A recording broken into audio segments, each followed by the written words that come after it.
E aí, gente, tudo bem? Vamos para o terceiro capítulo, tá? Das 6 lições de Von Mises, que ele vai falar sobre o intervencionismo, tá?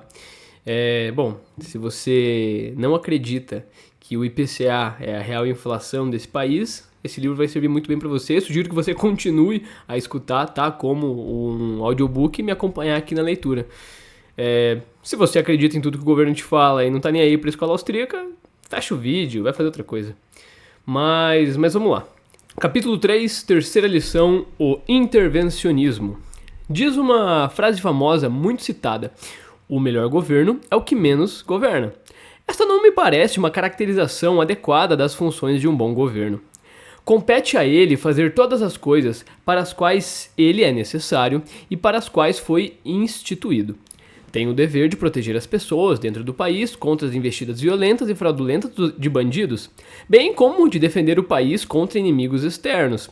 São estas as funções do governo no sistema livre, no sistema da economia de mercado. No socialismo, obviamente, o governo é totalitário, nada escapando à sua esfera e sua jurisdição. Mas na economia de mercado, a principal incumbência do governo é proteger o funcionamento harmônico dessa economia contra a fraude ou a violência originadas dentro ou fora do país. Os que discordam dessa definição de funções do governo poderão dizer: este homem abomina o governo? Nada poderia estar mais longe da verdade. Se digo que a gasolina é um líquido de grande serventia, útil para muitos propósitos, mas que, não obstante, eu não a beberia, por não me parecer este uso próprio para o produto, não me converto por isso no inimigo da gasolina. Nem se poderia dizer que odeio a gasolina.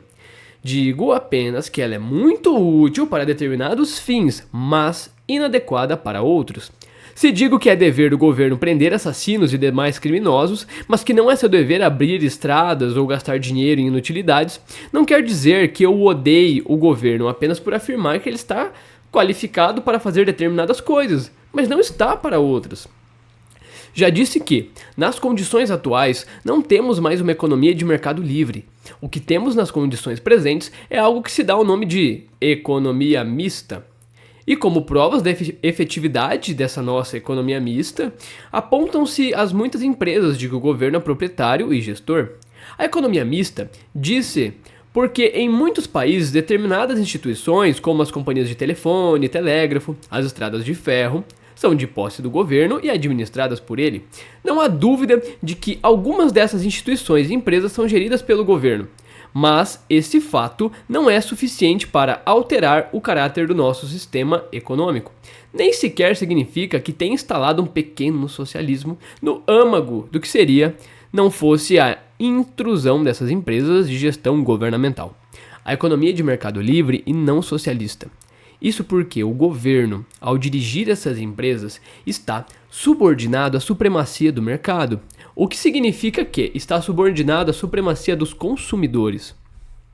Ao administrar, digamos, o correio ou as estradas de ferro, ele é obrigado a contratar pessoal para trabalhar nessas empresas. Precisa também comprar as matérias-primas e os demais produtos necessários à operação das mesmas. E, por outro lado, o governo vende esses serviços e mercadorias para o público. Todavia, embora administre essas instituições utilizando os métodos do sistema econômico livre, o resultado, via de regra, é um déficit. O governo, contudo, tem condições de financiar esse déficit. Pelo menos é esta a firme convicção não só dos seus integrantes, como também dos que se ligam ao partido no poder. A situação do indivíduo é bem diversa. Sua capacidade de gerir o empreendimento deficitário é muito restrita. Se o déficit não for logo eliminado e se a empresa não se tomar lucrativa, ou pelo menos dar mostras de que não está incorrendo em déficits ou prejuízos adicionais, o indivíduo vai à falência e a empresa acaba. Já o governo goza de condições diferentes. Pode ir em frente com um déficit, porque tem o poder de impor tributos à população. E se os contribuintes se dispuserem a pagar impostos mais elevados para permitir ao governo administrar uma empresa deficitária, isso é, administrar com menos eficiência do que faria uma instituição privada, ou seja, se o público tolerar esse prejuízo, então obviamente a empresa se manterá em atividade, né? Nos últimos anos, na maioria dos países, procedeu-se à estatização de um número crescente de instituições e empresas, a tal ponto que Os déficits cresceram muito além do montante possível de ser arrecadado dos cidadãos através de impostos. O que acontece nesse caso não é o tema da palestra de hoje. A consequência é a inflação, assunto que devo abordar amanhã. Mencionei isso apenas porque a economia mista não deve ser confundida com o problema do intervencionismo, sobre o qual quero falar esta noite. Mas, o que é o intervencionismo?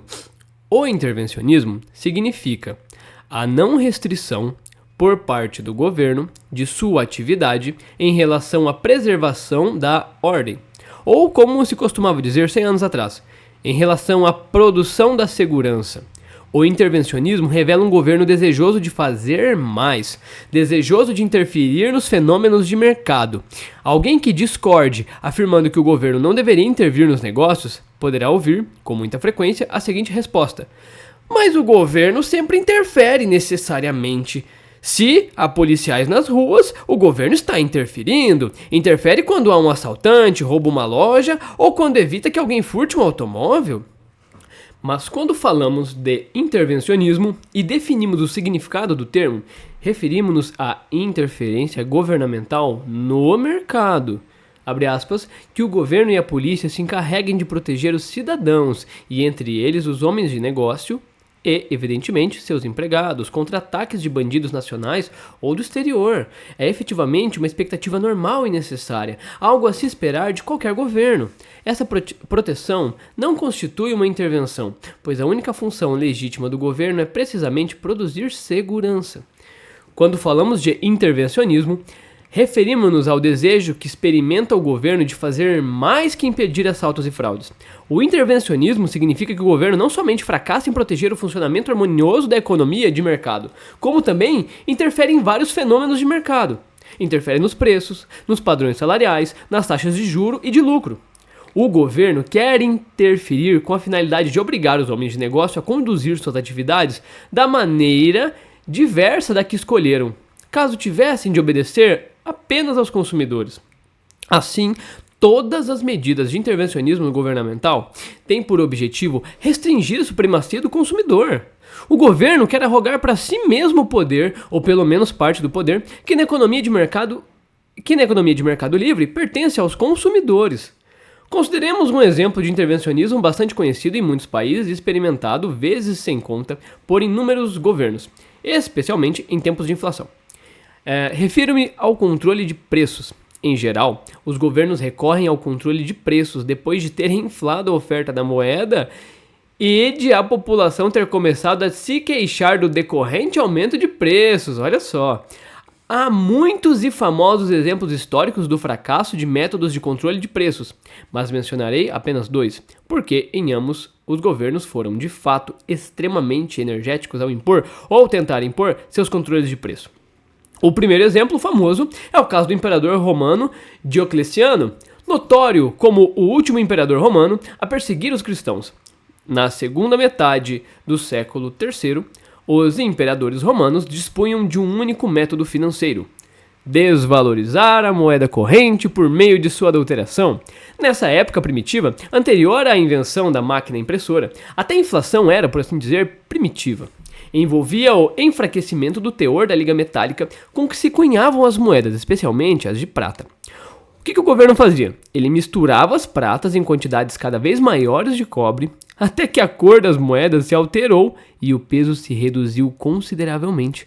As consequências dessa adulteração das moedas e do aumento associado da quantidade de dinheiro em circulação foi uma alta dos preços, seguida de um decreto destinado a controlá-los. E os imperadores romanos não primavam pela moderação no fazer cumprir suas leis. A morte não lhes parecia uma punição demasiado severa para quem ousasse cobrar preços mais elevados que os estipulados.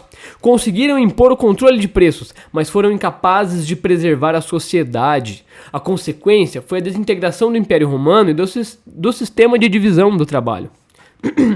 15 séculos mais tarde, a mesma adulteração do dinheiro teve lugar durante a Revolução Francesa, mas dessa vez utilizou-se um método diferente. A tecnologia para a produção de dinheiro fora consideravelmente aperfeiçoada.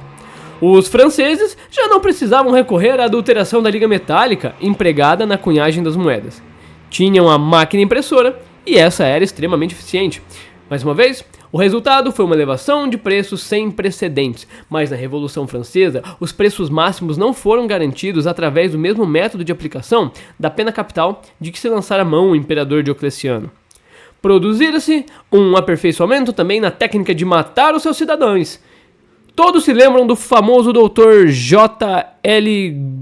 Guillotin, 1738-1814, o inventor da guilhotina. No entanto, apesar da guilhotina, os franceses também fracassaram com suas leis de preço máximo. Quando chegou a vez de Robespierre ser conduzido numa carroça rumo à guilhotina, o povo gritava: "Lá vai o bandido mor!".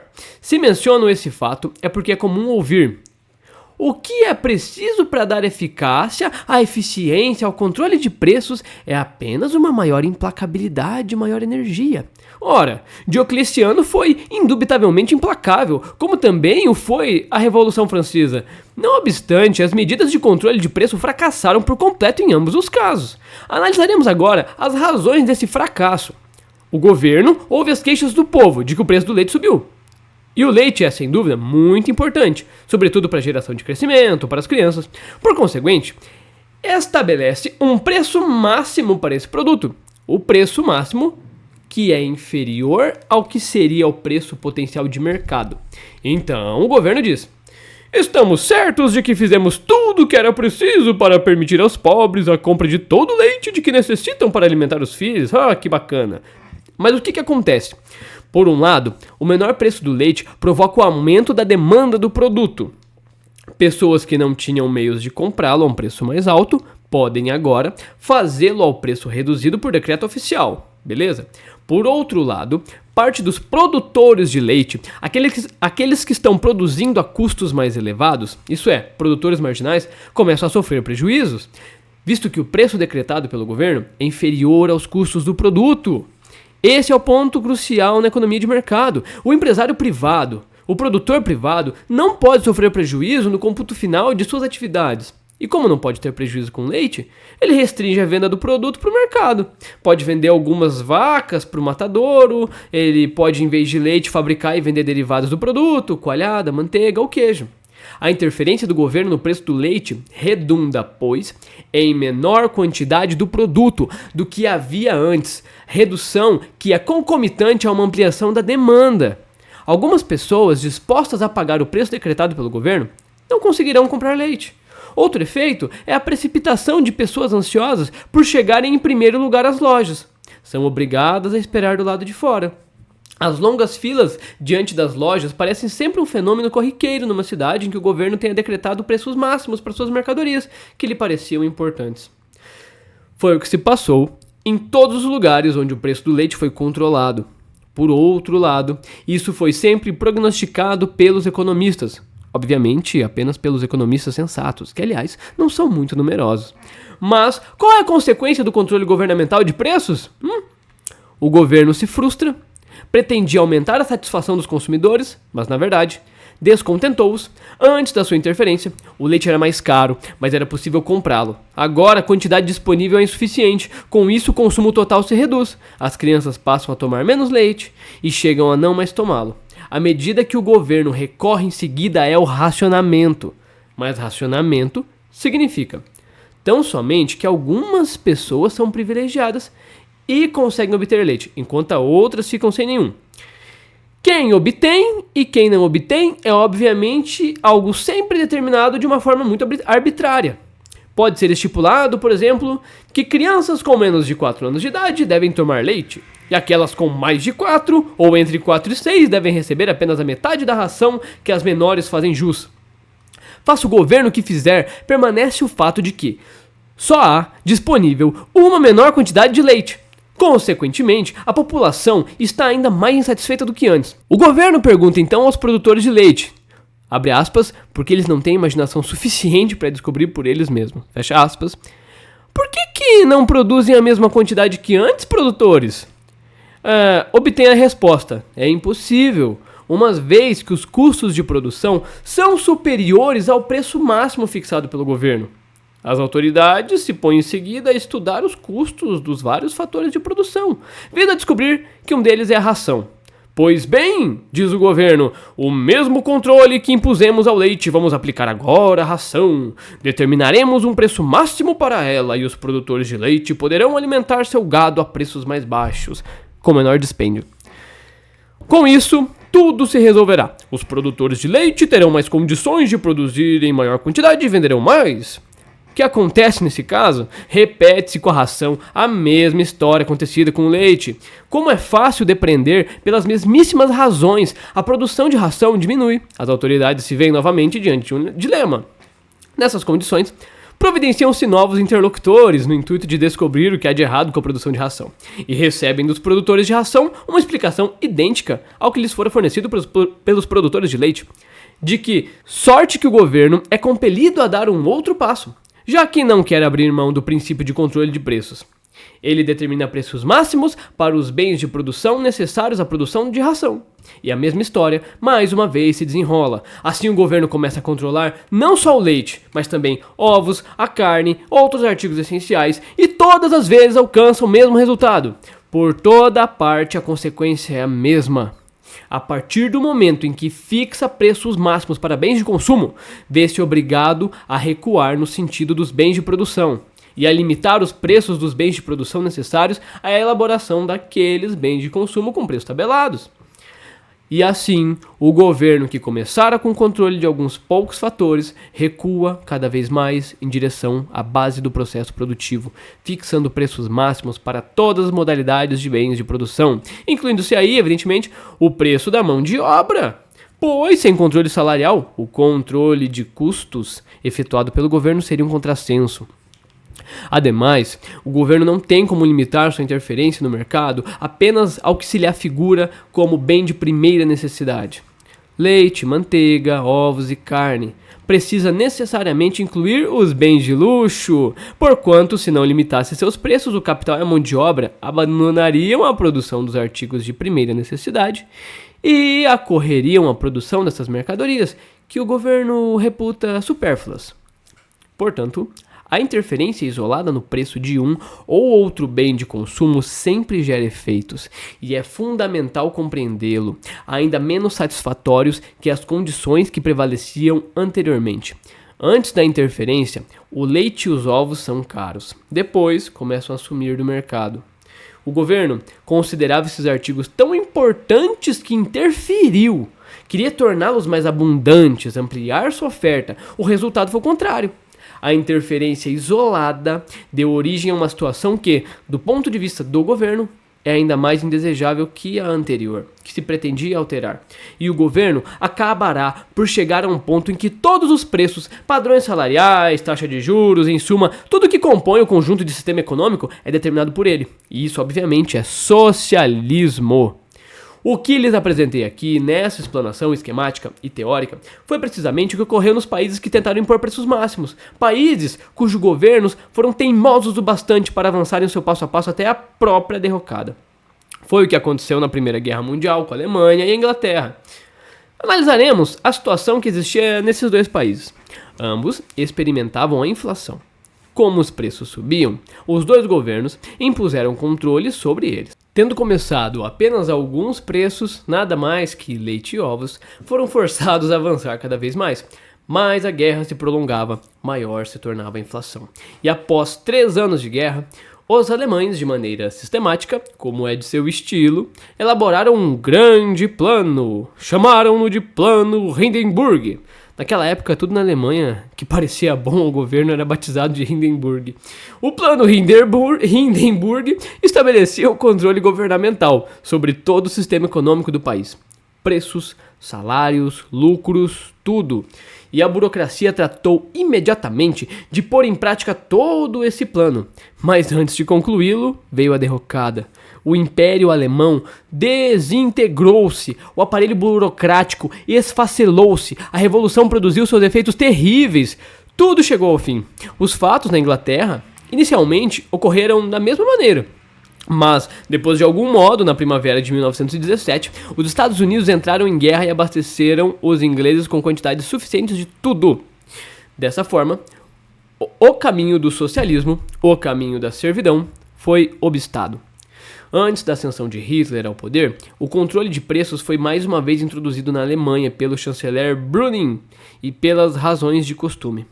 O próprio Hitler aplicou-o antes mesmo do início da guerra. Na Alemanha de Hitler não havia empresa privada ou iniciativa privada. É ótimo falar isso.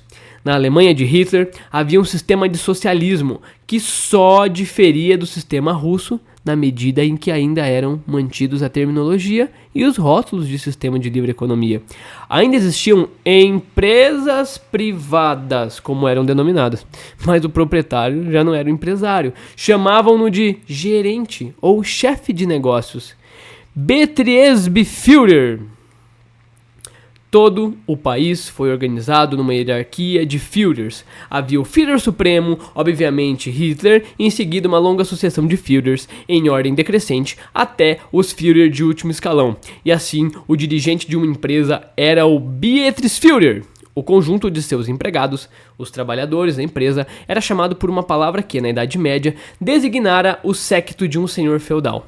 O Gefolgschaft. E toda essa gente tinha de obedecer às ordens expedidas por uma instituição que ostentava um nome assustadoramente longo. Esse nome eu não vou falar aqui não, gente. Isso aqui não dá não.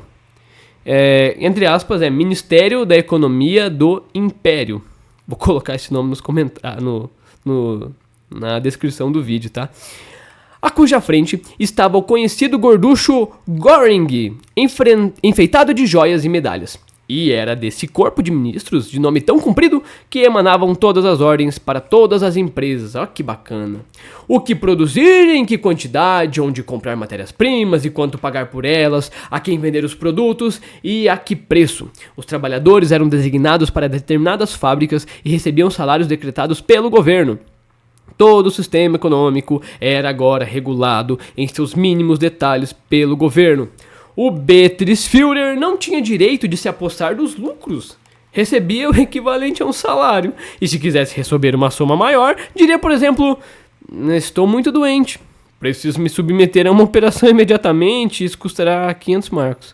Nesse caso, era obrigado a consultar o Führer do distrito, o Gauführer e o Gauleiter, que o autorizara ou não a fazer uma retirada superior ao salário que lhe era destinado.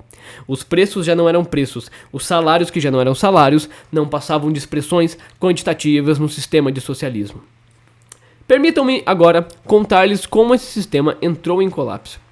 Um dia, após anos de combate, os exércitos estrangeiros chegaram à Alemanha. Procuraram conservar esse sistema econômico de direção governamental.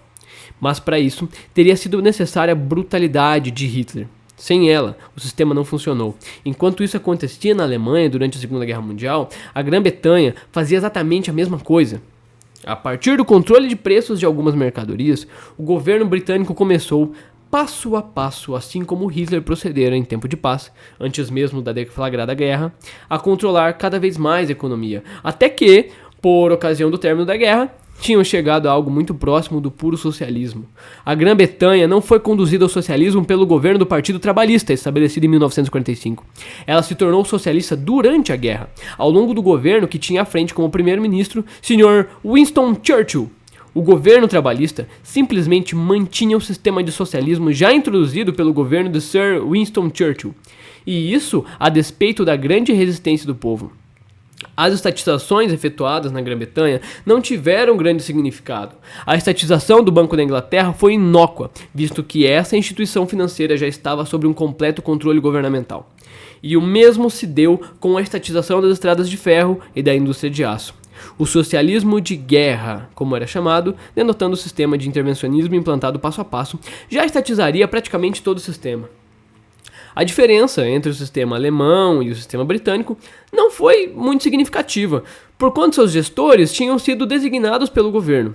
Em ambos os casos, eram obrigados a cumprir as ordens do governo em todos os detalhes. Como eu disse antes, o sistema dos nazistas alemães conservou os rótulos e os termos da economia capitalista de livre mercado, mas essas expressões adquiriram um significado muito diverso. Já não passavam agora de decretos governamentais. Isso também se aplica ao sistema britânico. Quando o Partido Conservador foi reconduzido ao poder, alguns desses controles foram suprimidos. Temos hoje na Grã-Bretanha tentativas, por um lado, de conservar os controles e por outro, de aboli-los. Abre aspas, mas não se deve esquecer que as condições existentes na Inglaterra são muito diferentes das que prevalecem na Rússia, fecha aspas. O mesmo se passou em outros países que, por dependerem da importação de alimentos e de matérias-primas, foram obrigados a exportar bens manufaturados.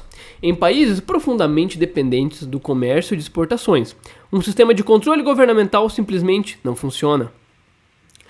Assim, a subsistência de alguma liberdade econômica, abre aspas, e ainda existe uma substancial liberdade em países como a Noruega, a Inglaterra e a Suécia, fecha aspas, é fruto da necessidade de preservar o comércio de exportação.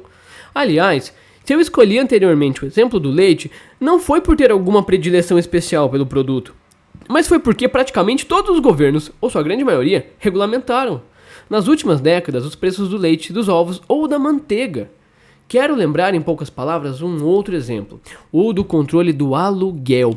Uma das consequências do controle dos aluguéis por parte do governo é que as pessoas teriam, por causa de alterações na situação familiar, de mudar de apartamentos maiores para outros menores.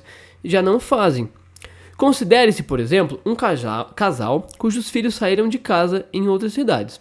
Casais como estes tendiam a se mudar, passando a habitar em apartamentos menores e mais baratos. Com a imposição do controle sobre aluguéis, essa necessidade desaparece. Em Viena, no começo da década de 20, o controle do aluguel estava firmemente estabelecido. Assim, a quantia que um locador recebia por um apartamento de dimensões médias submetido a controle de aluguel não excedia o dobro do preço de uma passagem de bonde. Nossa! Sistemas de transporte pertencente à municipalidade. Pode-se imaginar que não se tinha incentivo algum para mudar de apartamento. E, por outro lado, não se construíam novas casas. Condições semelhantes prevalecem nos Estados Unidos após a Segunda Guerra Mundial e perduraram até hoje em muitas cidades americanas. Uma das principais razões por que muitas cidades nos Estados Unidos se encontram em enorme dificuldade financeira reside na adoção do controle sobre aluguéis. Com a decorrente escassez de moradias, ela se produziu pelas mesmas razões que acarretaram a escassez do leite, quando seu preço foi controlado. Isso significa, sempre que se interfere no mercado, o governo é progressivamente impelido ao socialismo. E essa é a resposta aos que dizem: não somos socialistas, não queremos que o governo controle tudo, mas por que não poderia interferir um pouquinho no mercado? Por que não poderia abolir determinadas coisas que nos desagradam? Essas pessoas falam de uma política de meio termo. O que não se percebe é que a interferência isolada, isso é, a interferência num pequeno detalhe do sistema econômico, produz uma situação que ao próprio governo e aqueles que estão reivindicando a sua interferência parecerá pior que aquelas condições que se pretendia abolir. Os que se propunham o controle dos aluguéis ficam irritados ao se darem conta da escassez de apartamentos e moradias em geral. Mas essa escassez de moradias foi gerada precisamente pela interferência do governo, pela fixação dos aluguéis num padrão inferior ao que seria pagar no sistema de livre mercado. A ideia de que existe entre o socialismo e o capitalismo um terceiro sistema, como chamam seus defensores, o qual, sendo equidistante do socialismo e do capitalismo, conservaria vantagens e evitaria as desvantagens de um e de outro, é puro contrassenso. Os que acreditam na existência possível desse sistema mítico podem chegar a ser realmente líricos quando tecem em loas ao intervencionismo. Só o que se pode dizer é que estão equivocados. A interferência governamental que exaltam dá lugar a situações que desagradariam a eles mesmos. Uma das questões que abordarei mais tarde é a do protecionismo. O governo procura isolar o mercado interno do mercado mundial. Introduz tarifas que elevam o preço interno da mercadoria acima do preço em que é cotada no mercado mundial, o que possibilita aos produtores nacionais a formação de cartéis. Logo em seguida, o mesmo governo investe contra os cartéis, dizendo: nessas condições impõe-se uma legislação anti-cartel. Foi precisamente esse o procedimento da maioria dos governos europeus. Nos Estados Unidos, soma-se isso a razões adicionais para a legislação antitrust e para a campanha governamental contra o fantasma do monopólio. É absurdo ver o governo que gera por meio do próprio intervencionismo as condições que possibilitam a emergência de cartéis nacionais. voltam-se contra o meio empresarial, dizendo: há cartéis, portanto é necessária a interferência do governo, dos governos nos negócios. Seria muito mais simples evitar a formação de cartéis, sustando a interferência governamental no mercado. A interferência, esta que vem a gerar possibilidades de formação desses cartéis. A ideia de interferência governamental como solução para problemas econômicos dá margem, em todos os países, a circunstâncias, no mínimo, extremamente insatisfatórias e, com frequência, caóticas.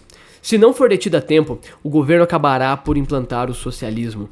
Não obstante, a interferência do governo nos negócios continua a gozar de grande aceitação. Mal acontece no mundo algo que desagrada as pessoas, é comum ouvir-se o comentário: o governo precisa fazer alguma coisa a respeito. Para que temos o governo? O governo deveria fazer isso. Temos aqui um vestígio característico do modo de pensar de épocas passadas, de eras anteriores à liberdade moderna, ao governo constitucional moderno, anteriores ao governo representativo ou ao republicanismo moderno. Ao longo de séculos, manteve-se a doutrina, afirmada e acatada por todos, de que um rei ungido era o mensageiro de Deus, era mais sábio que os seus súditos e possuía poderes sobrenaturais. Até princípios do século XIX, pessoas que sofriam certas doenças esperavam ser curadas pelo simples toque da mão do rei. Os médicos costumavam ser mais eficazes.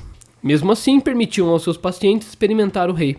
Essa doutrina de superioridade de um governo paternal e dos poderes sobre-humanos dos reis hereditários extinguiu-se gradativamente. Ou pelo menos assim imaginávamos, mas ela ressurgiu. O professor alemão Werner Sombart, a quem conheci muito bem, homem de renome mundial, foi doutor honoris causa de várias universidades e membro honorário da American Economic Association. Esse professor escreveu um livro que tem tradução para o inglês, publicada pela Princeton University Press, para o francês e provavelmente também para o espanhol. Ou melhor, espero que tenha, para que todos possam conferir o que vou dizer. Nesse livro, publicado não nas trevas da Idade Média, mas no nosso século, esse professor de economia diz simplesmente o seguinte: o Führer, nosso Führer, refere-se, é claro, a Hitler, recebe instruções diretamente de Deus, o Führer do universo. Já me referi antes a essa hierarquia de Führers e nela situei Hitler como o Führer supremo. Mas, ao que nos informa Werner Sombart, há um Führer em posição ainda mais elevada, Deus, o Führer do universo. E Deus escreve ele, transmite suas instruções diretamente a Hitler. Naturalmente, o professor Sombart não deixou de acrescentar com muita modéstia: não sabemos como Deus se comunica com Führer, mas o fato não pode ser negado. Ora, se ficamos sabendo que semelhante livro pode ser publicado em alemão, a língua de um país outrora exaltado como a nação dos filósofos e dos poetas, e o vemos traduzido em inglês e francês, já não nos espantará que mesmo um pequeno burocrata venha um dia a se considerar mais sábio e melhor que todos os demais cidadãos, e deseje interferir em tudo, ainda que não passe de um reles burocratazinho, em nada comparável ao professor Werner Sombart, membro honorário de tudo quanto é entidade. Haveria um remédio contra tudo isso? Bom, eu diria que sim, há um remédio, e esse remédio é a força dos cidadãos. Cabe-lhes impedir a implantação de um regime tão autoritário que se arrogue uma sabedoria superior à do cidadão comum. Esta é a diferença fundamental entre a liberdade e a servidão. As nações socialistas atribuíram a si mesmas a designação de democracia. Os russos chamam seu sistema de democracia popular. Provavelmente, sustentam que o povo está representado na pessoa do ditador. Penso que aqui na Argentina, um ditador recebeu a resposta que merecia. Esperamos que outros ditadores em outras nações recebam resposta semelhante. Bom, gente, então, no próximo vídeo, a gente vai para o capítulo 4, a quarta inflação, que é a inflação, tá? Pô, bem bacana esse capítulo aqui. E aqui você pode ter um pouquinho mais de noção e dar uma esfregadinha nele na cara do seu professor de história da faculdade, né? Fechou, gente? Se vocês gostaram, dá um like, clica para se inscrever, tem a playlist aqui, tá? Para terminar o livro. Pula pro quarto vídeo para você continuar escutando o audiobook. A gente já tá na metade do livro, daqui a pouquinho termina. É um livro bem rápido, mas muito instrutivo. Valeu! Here comes the money. Here we go. Money talk. Here comes the money. Money, money, money, money, money.